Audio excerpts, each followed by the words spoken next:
अस्सलामुअलैकुम। एक लंबे अरसे के बाद खुशामदीद। चेहरे के खुद खाल ज़रा तब्दील हो चुके होंगे क्योंकि वज़न कम हो चुका है जो कि मैंने ख़ुद किया, और बाल भी कम हो गए हैं जो मैं कम नहीं करना चाहता था। खैर, आज हम जा रहे हैं लाहौर से लंदन यूके के लिए, और ये ट्रिप बड़ा एडवेंचरस होने वाला है, लेकिन बड़े ही नामुनासिब हालात में हमारा ये सफ़र हो रहा है। गैर यकीनी सूरत हाल है। अभी आज जो तारीख़ है ये नीचे आ रही होगी जिस दिन हम ट्रैवल कर रहे हैं, और वार्निंग दी जा चुकी है। कुछ ही देर पहले इस टीवी के ऊपर अभी चल रहा था कि बहरीन में अलार्म बज चुके हैं और उन्होंने अपने शहरियों को महफूज मकाम पे मुंतकिल होने का कह दिया। लेकिन अल्लाह खैर करे, यहाँ वहाँ हर तरफ रहने वालों की खैर हो। तो अभी भाई साहब हम यहाँ से सफ़र करके जाने वाले हैं एक ऐसे ट्रिप के ऊपर जो आपको देख के बहुत मज़ा आएगा अगर हम ये पूरा कर पाए, क्योंकि हमारे पाकिस्तान में बहुत से दोस्तों ने कहा कि आप ये नहीं कर पाओगे। ये आगे चल के आपको पता चलेगा यूके में हम क्या करने जा रहे हैं। और बहरीन की सूरत हाल इस वक्त जो है, तो हम कंफ्यूज हैं कि हमारे पास वीज़ा तो है, लेकिन वहाँ जाके बाहर जाएं या ना जाएं। 12-13 घंटे का स्टे है, कोशिश करेंगे कि बाहर जाएं। लेकिन अगर जैसे कि ख़बरें चल रही हैं हालात हो गए ख़राब, तो फिर शायद एयरपोर्ट पे स्टे करेंगे और वहाँ से आगे निकलेंगे। और ये भी नहीं पता कि हम लैंड अभी बहरीन में कर पाएंगे या दमाम की तरफ फ़्लाइट डाइवर्ट हो जाएगी। चलते हैं जनाब, अभी थोड़ी देर में हम बोर्डिंग स्टार्ट कर देंगे और फिर उसके बाद आगे की जर्नी गल्फ़ एयर के साथ आपसे शेयर करेंगे। लेकिन मैं आपको पहले बता दूं कि यहाँ पे मेरे साथ हैं बड़े पाइन आमिर राना साहब, सब जानते हैं, शहरियार ख़ान, ये मेरे छोटे भाई हैं, नज़र बड़े आते हैं। और इनके साथ मिलके ये एक ऐसा ट्रिप हमने प्लान किया है। ये उस वक्त से प्लान है जब ना इसका यूके वीज़ा था ना मेरा था, इनका शायद था, और ये कहते थे कि यार ऐसा एक ट्रिप करना है। बताया नहीं अभी मैंने, ठीक है? तो मैंने कहा आगे चल के ये पता चलेगा इंशाल्लाह।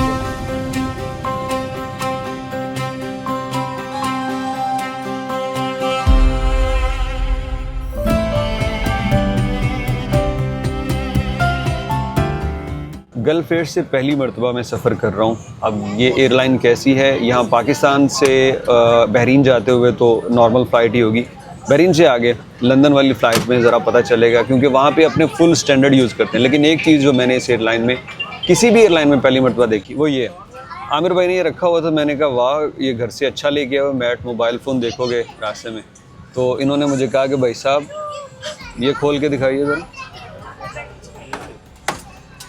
तो ये हर पैसेंजर के लिए, अच्छा ये फ़र्स्ट टाइम मैंने देखा है, कतर एमिरेट्स में भी नहीं देखा। और एक अच्छी चीज़ है, ये बड़ी ज़रूरी होती है, आपने मोबाइल हैंग करके कुछ देखना है। अच्छा एक ये, और दूसरा इसका इंजीनियर आमिर साहब ने बताया कि USB की बड़ी अच्छी सहूलत है।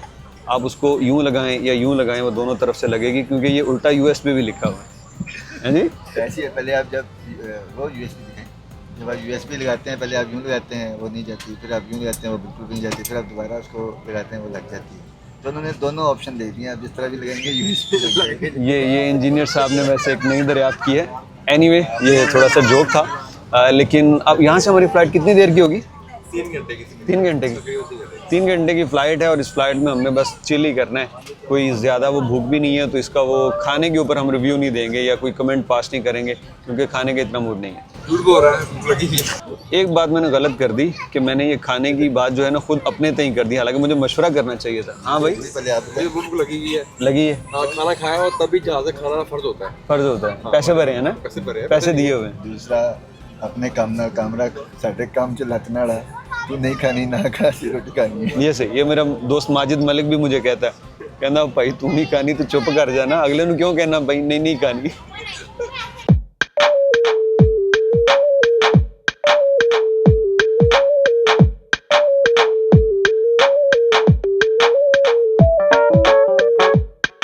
भाई बहरीन पहुंच चुके हैं और एयरपोर्ट तो बहुत शानदार है, इमिग्रेशन भी हो गई, उसकी तफसील आपको बताते हैं। लेकिन मेरा ख़्याल है कि एयरपोर्ट की तरह एयरलाइन को भी शानदार बनाने के लिए फ़िज़ाई अमले का ताउन बहुत ज़रूरी है। फ़्लाइट ऑपरेशन के दौरान हमें चाय के कप सर्व किए गए, लेकिन चाय नहीं आई। इसके अलावा 2-3 दफ़ा एयर होस्टेस को कॉल करने के बावजूद, उसे मसला बताने के बावजूद उसने उसको सॉल्व नहीं किया, और कई मुसाफिर ये शिकायत कर रहे थे। तो मेरा ख़्याल है कि गवर्नमेंट जहाज़ दे रही है, ख़र्चा कर रही है, सब कुछ, लेकिन उस लेवल का वो जो फ़िज़ाई अमले का ताउन होता है ना, वो नहीं रहा। तो खैर यहाँ पे अभी जो हमारी इमिग्रेशन थी वो बहुत स्मूथ हुई और कोई सवाल नहीं किए गए, बस हमसे होटल बुकिंग का पूछा गया और इसके बाद हम अभी जा रहे हैं बाहर, हमारे दोस्त आ चुके हैं। हालात चूँकि ठीक नहीं हैं, अभी हमने कुछ आवाज़ें भी सुनी, तो इसलिए ज़्यादा रिकॉर्डिंग नहीं करूँगा, क्योंकि जहाँ पे आप होते हैं तो आपको वहाँ के कवानीन को फॉलो करना चाहिए। इसलिए कोशिश ये होगी कि जस्ट कुछ लम्हात रिकॉर्ड करूँ, सीन्स आपको दिखा दूँ, और बाकी ये है कि उसके बाद एयरपोर्ट वापसी पे बात होती है।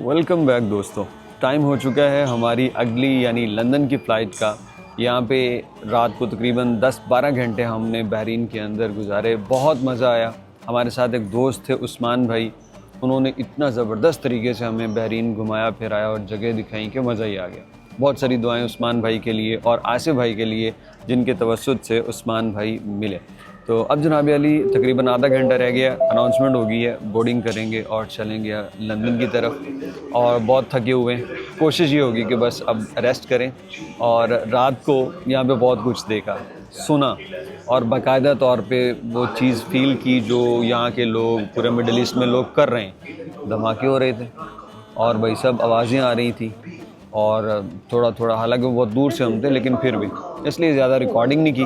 अब चलते हैं अपनी अगली फ़्लाइट में। ये फ़्लाइट पाकिस्तान से आने वाली फ़्लाइट से ज़रा बेहतर है, लेकिन इसमें एक तो जब एंटर हुए तो डोर के ऊपर पेंट और रिपेयर के हालात देखे, और फिर विंग के ऊपर जो मैंने देखा ना भाई साहब, अब टेक्निकली तो इंजीनियर्स ही बता सकते हैं, डेफिनेटली सेफ़ होगा, लेकिन ना ये क्रैक्स और ये पेंट देख के ना मैंने कहा या अल्लाह बस खैर सलामती पहुँचे। खैर इंशाअल्लाह रोज़ाना की फ़्लाइट है, पहुँचती है, हम भी खैरियत से पहुँचेंगे। लेकिन एक काम की बात आपको बताना चाहता हूँ, अगर कभी सफ़र करते हुए आपकी कोई कीमती चीज़ जहाज़ में रह जाए और आप चले जाएं, तो ये टिप आपके लिए। कल जब मैं आया तो ये मेरा माइक है, ये जहाज़ में ही रह गया। यहाँ फ्रंट सीट पे ये जो पॉकेट होती है सीट के आगे, तो यहाँ पे जब मैं बाहर निकला बहुत देर बाद याद आया, मैं गल फेयर के काउंटर पे गया।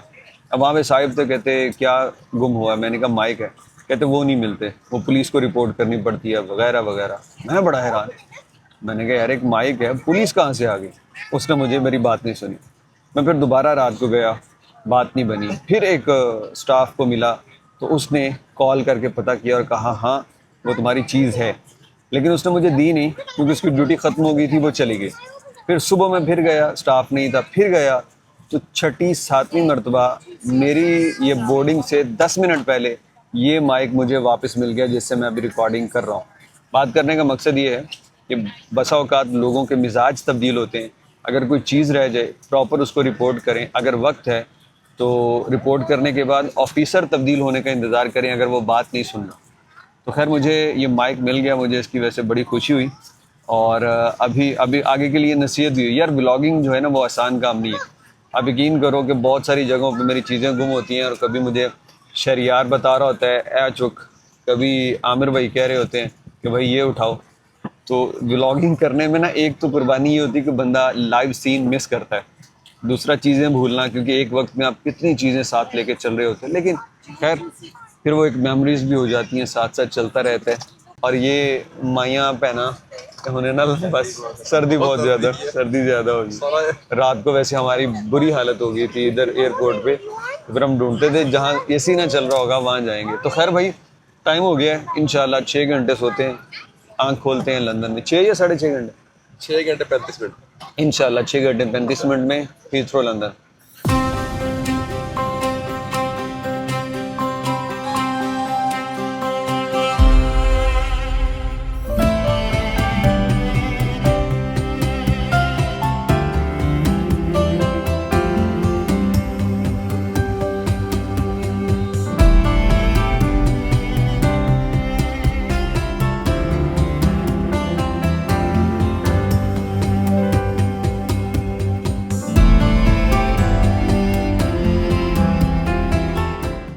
अल्हम्दुलिल्लाह हीथ्रो पहुंच चुके हैं। फ़्लाइट अपने टाइम से तकरीबन 30 मिनट ताख़ीर से लैंड कर पाई, क्योंकि पीछे फ़्लाइट को इतने चक्कर लगवाए गए एयरपोर्ट पे रश होने की वजह से। मैंने कहा यार अगर कुछ चक्कर लेने हैं तो लॉन्ग रूट कर लो, छोटी सी जगह पे चक्कर ले लेके ना तो तबीयत और ख़राब होती थी, बच्चे रो रहे थे। तो खैर भाई साहब अब यहाँ सामान कलेक्ट करना है। शहरियार और आमिर यहाँ खड़े हैं, तो अब इसके बाद हम चलेंगे बाहर। इमिग्रेशन का अल्हम्दुलिल्लाह ये हो गया कि अब नहीं पूछते, सिंपली पासपोर्ट दिया, एक दो सवाल कितने दिनों के लिए आए और स्टैम्प कर देते हैं। फ़्लाइट ये वाली अच्छी रही, कोई मसला मसाइल नहीं हुआ। बाकी गल्फ़ एयर की ये फ़्लाइट जो है ये अमूमन अगर आपने कनेक्टिंग आना है तो ये चीपेस्ट ऑप्शन होती है आपके पास पाकिस्तान से यूके आने के लिए, लेकिन इसका जो स्टे है वो बहुत लंबा होता है, तो वो आपने बस ख्याल कर लेना है। अभी इस व्लॉग में आगे कुछ हुआ तो वो हम शामिल कर देते हैं, वरना यहाँ से सामान लेके घर लुटत।